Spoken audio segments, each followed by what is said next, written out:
Hi, I'm Mickelle Webber, founder and auteur of House of Peregrine. Expat, immigrant, pioneer, none of these were a fit, but Peregrine describes what we are all about perfectly. Those that craft their life story with intention.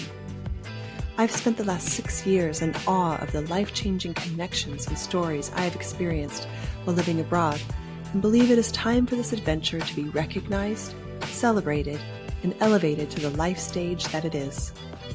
Through these interviews, I hope to connect those living internationally more deeply to both the place they are living and with themselves and those around them. We cover everything from international finances and meaning-making to global parenting and relationships to make your time abroad more intentional, edifying, and full of beauty. Find us at houseofperegrine.com, where you can find more ways to connect with the ethos of Peregrine. I hope you enjoy today's guest. Let's get started. Hey, it's Mickelle from House of Peregrine. In this clip from episode 9, I sit down with legendary street poet and Genesis House of Peregrine member Laser314 and Dutch Web3 community builder and also Genesis House of Peregrine member Bo Smol. Here's Laser on how a personal experiment turned into an urban movement.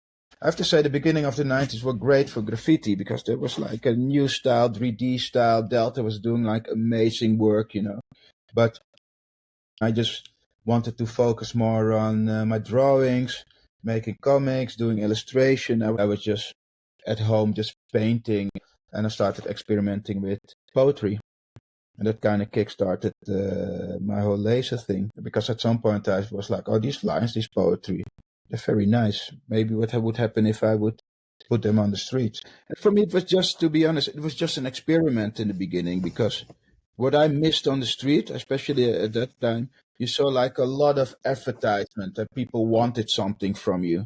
And what I kind of started missing was like the political slogans that I grew up in the 80s.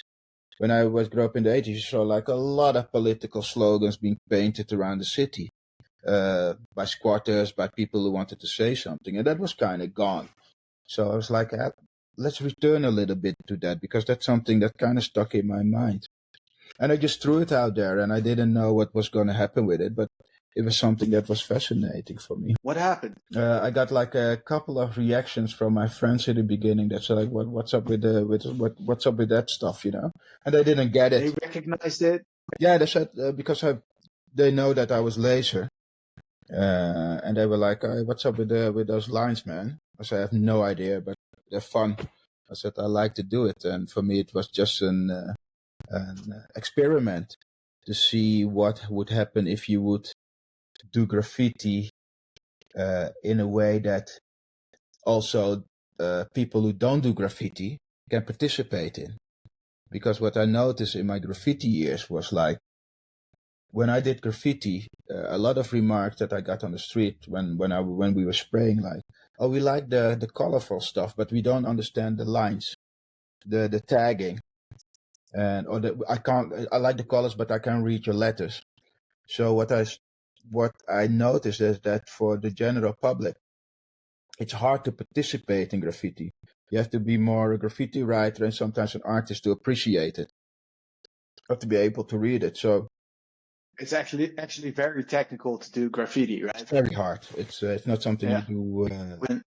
And especially in the days when I started out, if you would do graffiti in the 80s, the cans were not made for graffiti as they are now. Now you have special brands that make like all these different kinds of color shades. Now it was actually just for a hobby, for painting your chairs or everything. So we work with really crude materials.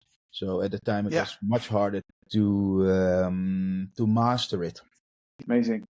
And that whole thing progressed. Like there were new techniques coming up. It got some recognition locally. People started talking about your work.